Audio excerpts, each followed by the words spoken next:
다음 뉴스입니다.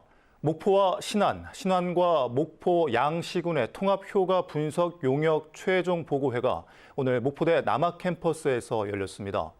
민선 9기가 시작하는 2026년 7월 통합시 출범을 목표로 정했고 신안 군민들의 정치적, 경제적 소외를 방지하기 위한 상생과제 75개를 제시했습니다. 김윤 기자입니다.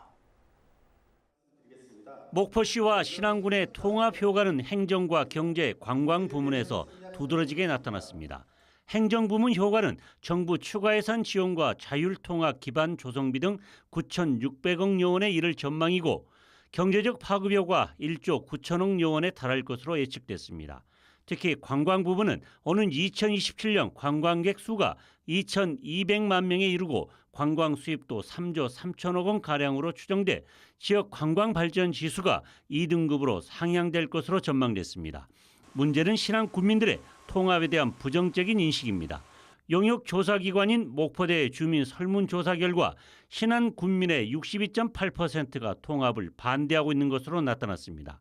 신안 군민들의 통합 반대 이유는 흡수 통합과 농어촌 혜택 폐지, 감소, 보조금 삭감 등에 대한 우려 때문이었습니다.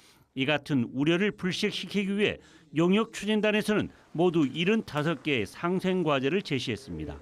충북 청주시와 청원군의 통합 상생과제를 모델로 목포 신안 통합에 적용한 것으로 정치적 소외를 방지하기 위해 의회에 농축산 상임위 설치, 지방의원수 유지, 지역영향평가위원회 설치 등입니다.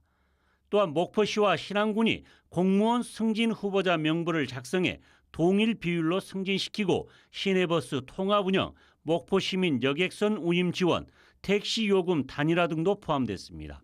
화장장과 문화체육시설 이용 요금도 단일화되고 섬의 날 기념관과 박물관 건립, 2030 섬문화엑스포 유치를 추진하기로 했습니다. 이 같은 상생과제를 실천하고 감독할 통합추진공동위원회와 상생발전위원회, 지역영향평가위원회 설치를 제안했습니다.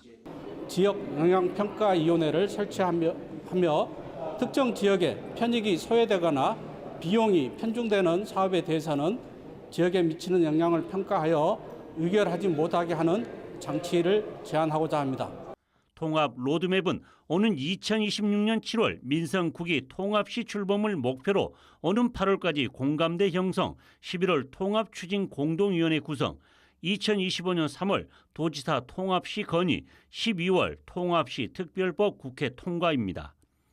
양 시장 군수는 이 같은 제안을 구체화시키기 위한 모임을 정례화하자는 데 의견을 같이 했습니다.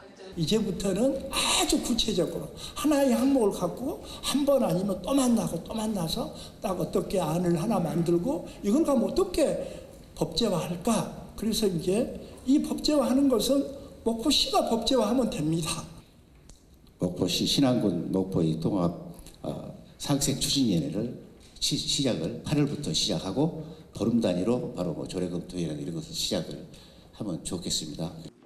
목포시와 신안군은 용역 결과에 대해 오는 11일과 12일 지도읍과 앞회읍, 23일 목포시에서 주민들을 대상으로 설명회를 갖고 의견을 청취할 예정입니다. MBC 뉴스 김윤희입니다.